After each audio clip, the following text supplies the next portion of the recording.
Thanks everyone for coming. Hope you had a nice lunch or a walk or whatever. My name is Larry Oda. I'm a third generation resident of Monterey. My grandfather came in 1906 to work in the fishing industry. He worked in fish processing down on Cannery Row and bought his own cannery in 1926. My father came in 1917 to also work in the fishing industry, fish processing, but he worked on Fisherman's Wharf. And I think I'm supposed to talk about fishing on Fisherman's Wharf. Tim talked about a lot of the history of the Japanese. You know, the original fishing colony was down on Cannery Row, where it was next to the Murray Mansion. If you folks know where the Murray Mansion was, it's the Monterey Plaza Hotel is on that site now. And the fishing village was to the north of the mansion. My grandfather first lived across the street, which used to be Ocean View Avenue, on the little triangular lot. The house isn't there anymore, but that's where he lived, his family lived, and fishing village was across the street, kind of across the street. Tim talked about the abalone that brought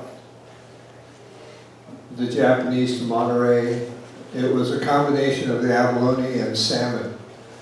He talked about Otosa Noda that was up in the tree clearing land for the Southern Pacific Railroad and the Pacific Improvement Company, and noticed the abundance of abalone and salmon in the bay. He wrote back to the Ministry of Agriculture in Japan and said, you know, as Tim said, there's all this fine fish that no one's doing anything with. So, you know, first they sent a marine biologist by the name of Inosuke Kodani. That family, the Kodani family, had a abalone processing in Japan. So he was well aware of it, and when he came and saw the size of the abalone, the red abalone that we talked about earlier today, which is roughly twice the size of the abalone that you find in Japan, you know, they were really excited. So they started the abalone fishery, first at the site on Cannery Row, Ocean View Avenue. And then we moved out to Point Lobos. We have a pencil drawing of the abalone fishery at Point Lobos at Waiters Cove. It was drawn, I think it was 1932. So that gives you an idea of what it looked like then. And if you've been out there now, all that land is not built upon. So, but back to, am I supposed to talk about the wharf? Anything you want, Larry. Okay. Anything you want. Japanese on the Monterey Wharf. Okay, so thank you. Yes. Yeah. Oh, it was upside down. I had my teleprompter in front here. Yeah. So you know, back then, Tim tells us that the abalone is what built this building, and abalone is what built the Monterey Wharf. Back before World War II, the wharf was 70% Japanese, because you know that's who was running everything. So All that was lost during World War II. I think you're all aware of the Japanese exclusion during World War II. So all the boats, all the businesses were pretty much abandoned. So we lost our grip on the control of Monterey fisheries. Where we used to be Angelo's, down at the first finger of the wharf. Used to be the Higashi Fish Company, and that's where my father started when he was 17. And Unosuke Higashi was the owner. Hal Higashi had the fish docks. There was a ship's chandlery on the wharf. Roy Hattori's parents had a abalone processing, international fish processing, more toward the head of the wharf. And my father's operation was about midway on the right-hand side as you're walking down the wharf. So, you know, that's about all I know. But we have some pictures down in our museum, pictures from 1919 that show the number of abalone fishing boats on Monterey Bay. And there was a survey done by the Monterey Cyclist, which was a daily newspaper back then, that counted 185 boats that fished for salmon. 145 of them were Japanese boats. So it gives you an idea of the dominance of the Japanese in the industry. Larry, halfway down on the right-hand side, in 1955, my dad bought an abalone canning company and built Neptune's Table. Would that have been the abalone company? I think that was it the Red Snapper restaurant? Right, then it became Red Snapper, then it became Gilbert's. Or Gilbert's, then, excuse me, Gilbert's Red Snapper, then it became Scales. Yes, that's, it was a large building. Yeah. And, I mean, you can see some old pictures of, of the boat's dock behind it, full of abalone. So that's where it was. And it was an abalone processing co-op. Tim had talked about there were 9 processing operations on the wharf, and they all combined because of the catch. There were so many, so many boats bringing in so much abalone that they needed to combine their efforts to process it. And there are pictures downstairs of the piles of abalone shells of the young men who shucked the abalone, and the women who trimmed the abalone. I remember the stories of some of the old timers know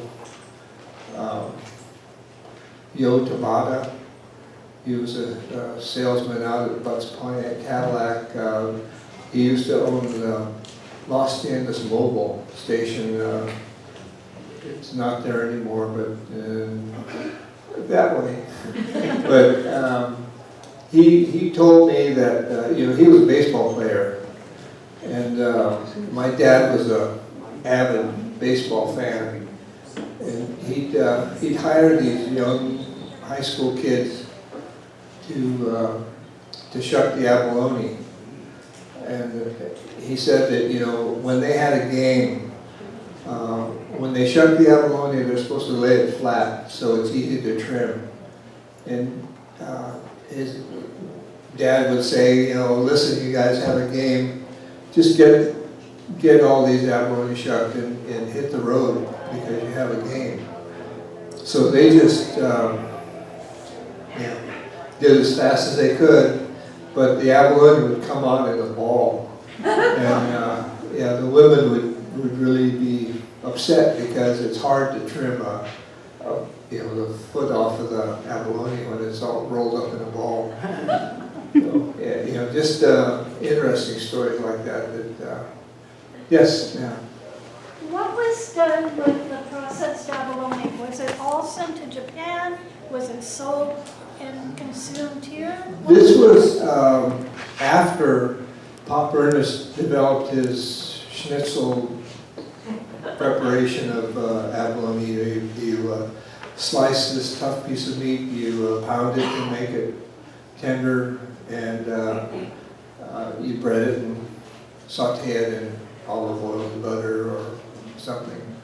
So, but this was when the boys would shuck the abalone, the women would trim it so it looked like a cylinder, and then it would be sliced and then packaged and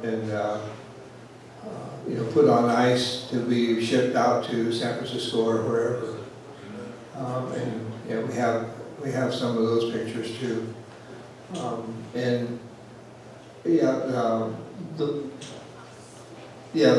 The ones that I've seen are the pictures that I've seen. The boxes are piled up to the ceiling, and I don't know how many pounds of abalone are in there. But if in today's market, I think the last I heard, abalone was like $80 a pound, and a good abalone was 4 pounds. So that was a long time ago. A little while back when you could still get it. Nowadays,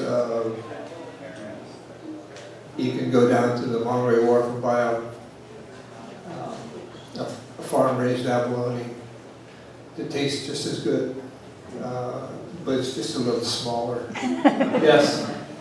Did they have a purpose for the trimmings of the abalone? What happened to the trimmings? Yeah, the Japanese, like other ethnicities, make use of everything. And they would make, they'd either stew it or eat it raw, chop it up.